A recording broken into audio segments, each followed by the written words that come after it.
Hello, I'm Sophie, and I actually wanted to just quickly talk about some sort of strange objects that you might use in your art practice, because I've been kind of thinking about that a lot lately. Sometimes for me to be able to like draw or paint and get different ideas, I use sort of really random objects that kind of aren't normally seen as like art objects, but sort of everyday objects that are used in art.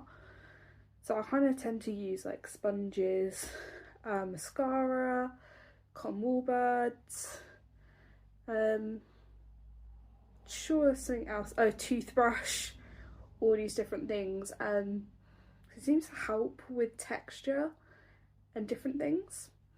So I'm just curious to know, like, what objects have you used in your art you think's a bit strange to begin with, but actually has turned out to be something that's been really good in your work? Because I've used mascara and it ends up being a really good drawing tool.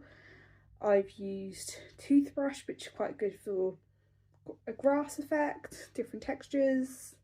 Sponges, very good for backgrounds. I think especially if you're starting off a picture and you really want to work out the background first, definitely use a sponge first.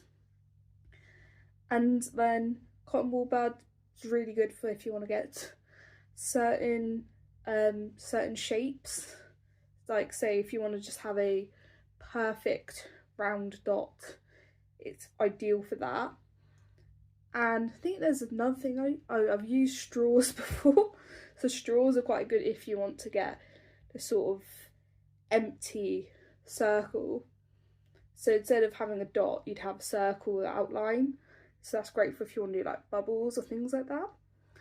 Yes, I'd be very curious to know if there's been any strange things that anybody uses, or anything that I've just described is using. Yeah, that's just what I'd like to know.